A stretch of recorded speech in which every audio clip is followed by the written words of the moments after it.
안녕하세요. 말씀과 함께 새롭게 오는 소망의 아침입니다.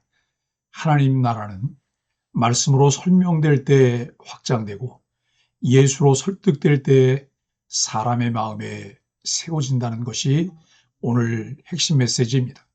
사도행전 28장 23절로 28절까지 말씀을 본문으로 하여 하루 종일 풀어 설명하되 말씀으로 설득되는 하나님의 나라라고 하는 주제로 함께 은혜를 나누길 원합니다. 사도행전의 마지막은 사도 바울의 사슬 속에서도 멈추지 않은 설교로 마무리됩니다. 사도행전은 위대한 영웅담이 아닙니다. 바울의 승리, 기적, 교회 성장 통계로 마무리되지 않습니다. 사도행전은 한 사도가 하루 종일 말씀을 풀어 설명하는 장면으로 끝납니다. 지난 본문에서 우리는 바울이 로마에 도착해 유대인 지도자들을 초청하고 자신이 묶인 사슬을 변명하지 않고 오히려 이스라엘의 소망과 하나님 나라의 복음을 증언하는 모습을 보았습니다. 그는 포로였지만 낙심하지 않았고 제국의 수도에서 재판을 기다리는 죄수였지만 자신을 패배자로 여기지 않았습니다. 오히려 그는 그 자리를 복음이 제국의 심장부에 선포되는 강단으로 이해했습니다. 오늘 본문은 사도행전이 기록한 바울의 마지막 공개 설교 장면입니다. 사도행전은 여기서 끝나지만 복음의 역사는 여기서 끝나지 않습니다. 성령께서 예루살렘에서 시작하신 하나님 나라의 이야기가 로마까지 도달했음을 선언하며 이제 세상 끝을 향해 열려있는 복음의 역사를 우리에게 맡기며 책을 마칩니다. 바울이 하루 종일 말씀을 풀어 설명한 이유가 무엇일까요? 23절은 이렇게 시작합니다. 그들이 그에게 날짜를 정하고 많이 와서 그의 유숙하는 곳에 모이거늘 바울이 아침부터 저녁까지 하나님의 나라를 증언하고 모세의 율법과 선지자의 말을 가지고 예수에 대하여 권하더라. 이 장면은 단순한 성경 공부 모임이 아닙니다. 바울은 하루 종일 말씀을 강의했습니다.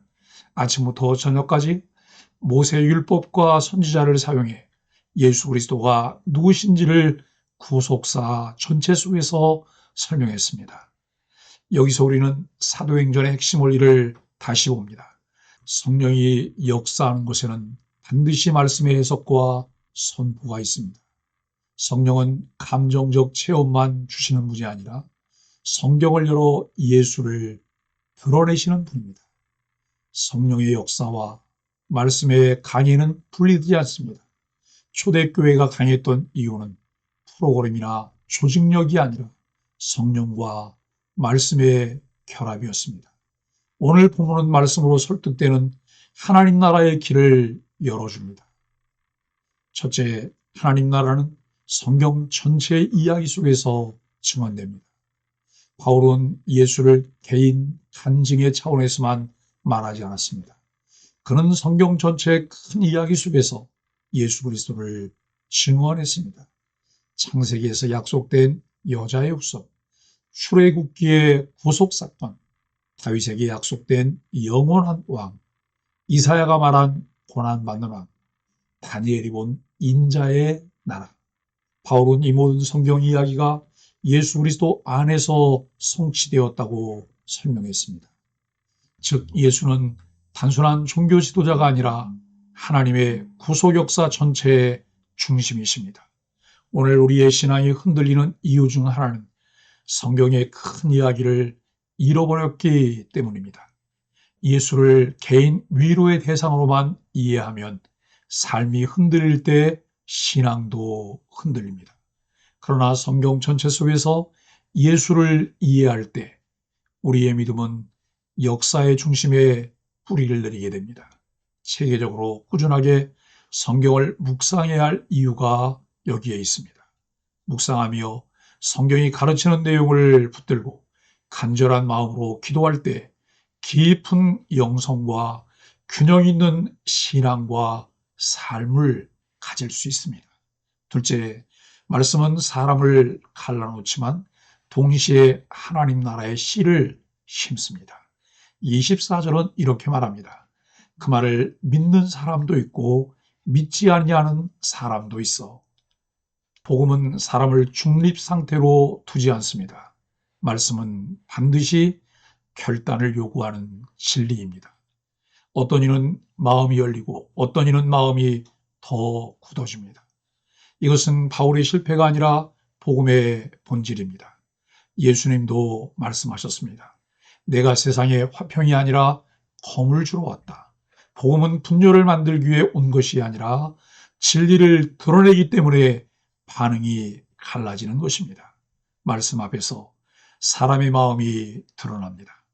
겸손히 무릎 꿇는 사람과 스스로 주인이 되는 사람이 구분됩니다. 오늘 우리의 삶에서도 말씀 앞에 설 때 선택이 요구됩니다. 편안함을 택할 것인가? 하나님 나라를 택할 것인가? 습관적 신앙을 택할 것인가? 순종의 길을 택할 것인가? 하나님 나라는 말씀 앞에서의 선택을 통해 확장됩니다. 셋째, 하나님 나라는 거절 속에서도 방향을 바꾸지 않고 확장됩니다. 25절로 27절에서 바울은 이사야 6장의 말씀을 인용합니다. 너희가 듣기는 들어도 깨닫지 못할 것이요. 이 말씀은 단순한 심판 선언이 아닙니다. 이것은 하나님 나라 선교 전략의 전환점입니다.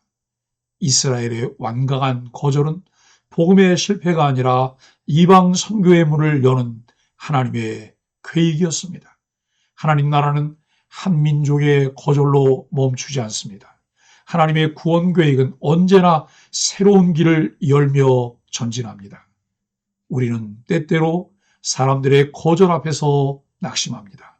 그러나 하나님은 우리의 거절 경험조차 더 넓은 하나님 나라의 길로 사용하시는 분입니다. 넷째, 하나님 나라는 모든 민족에게 열려 있으며 반드시 들려집니다. 바울은 마지막으로 이렇게 선언합니다. 그런즉 하나님의 구원이 이방인에게로 보내어진 줄 알라. 그들은 들으리라. 이 말은 사도행전 전체의 결론과 같습니다. 예루살렘에서 시작된 복음이 로마까지 왔고 이제 세상 끝을 향해 열려 있음을 선언합니다. 복음은 특정 민족의 소유가 아닙니다. 특정 문화나 교단의 전유물이 아닙니다.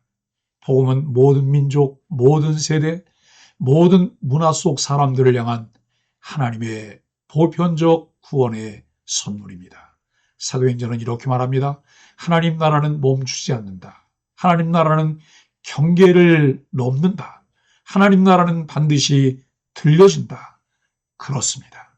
사랑하는 소망의 가족 여러분, 사도행전은 바울의 죽음이나 교회의 조직 확대로 끝나지 않습니다. 말씀이 선포되는 장면으로 끝납니다. 이것이 하나님의 관점입니다. 역사의 중심은 인간의 성공이 아니라 하나님의 말씀이 선포되는 자리입니다. 오늘도 하나님 나라는 화려한 이벤트나 성경이 열리고 예수가 설명되는 자리에서 확장됩니다. 가정에서, 교회에서, 소그룹에서, 개인 묵상 자리에서 말씀이 풀어 설명될 때 하나님 나라는 지금도 자라고 있습니다. 사도행전은 끝났지만 사도행전의 이야기는 오늘 우리를 통해 계속됩니다. 오늘 본문이 우리에게 요구하는 적용 질문입니다.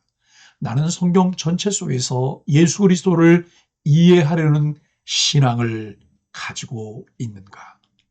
말씀 앞에서 미루고 있는 믿음의 결단은 무엇일까? 오늘 누군가에게 예수를 성경의 큰 이야기 속에서 한 문장으로 설명한다면 무엇이라고 말할 수 있는가? 사도행전 전체를 묵상하며 우리가 이해한 예수 그리스도는 어떤 분이신지 그 말씀 앞에서 오늘 지금 내가 결단해야 할 신앙의 결정은 무엇인지를 깊이 묵상하며 실천해 봅시다.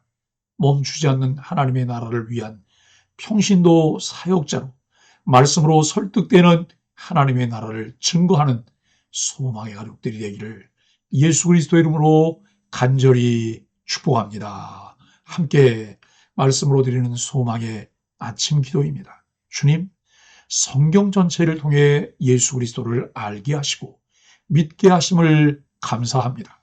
주님, 말씀을 통해 제 삶과 마음이 설득되고 변화되게 하시는 은혜를 감사합니다. 주님, 복음이 모든 민족과 세대에게 열려 있음을 보게 하시고 그 증인의 자리에 서게 하심을 감사합니다. 예수님의 이름으로 간절히 기도합니다.